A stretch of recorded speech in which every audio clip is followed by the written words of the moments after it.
Jessie may binunyag tungkol kay Gerald Anderson.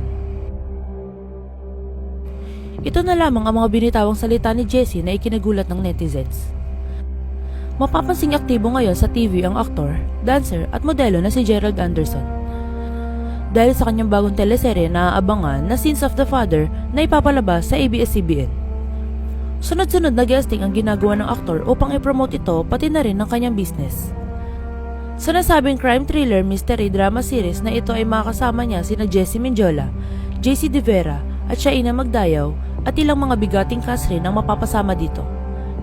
Hindi na matatandaan kung kailan pa ang huling sabak ni Gerald sa teleserye. Ngunit ang kanyang huling pelikula na ginawa ay noong taong 2023. Si Jessie Mendiola naman ay napanood pa sa pinakahuling teleserye na ginawa nito na Sandugo noong 2019. Nang tanungin noon si Jessie kung sino pa ang gusto nito makatrabaho, isa sa kanyang binanggit na artista ay si Gerald. At ngayon natupad at magsasama na sila muli sa isang teleserye, ikinagulat at excite naman ito ng mga fans at supporters. Dahil ito, ang dalawang beses na magsasama ang dalawa na tiyak na mga abangan ng lahat. Unang beses nagsama sina Jessie at Gerald sa drama teleserye na Budoy.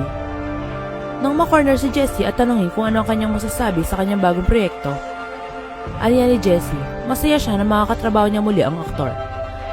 At sinabi raw niya na lagi sa mga nakakasama niya na si Gerald raw ang isa sa pinakamabait na lalaking artista na nakilala niya. Kind and generous ang paglalarawan ni Jessie kay Gerald pagdating raw sa craft o ginagawa niya. Maalalahanin rin daw si Gerald pagdating sa set. Sobrang masaya raw si Jessie na makatrabaho ulit ang aktor. Dagdag pa niya, gentleman rin daw ang aktor. Inula naman ang mga reaksyon at samot-saring komento ang binahagi na ito ni Jessie.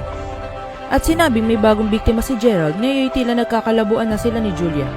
Ngunit makikita namang masayang-masaya si Jessie sa kanilang pamilya na binuo kasama ang kanyang asawa na si Luis Manzano.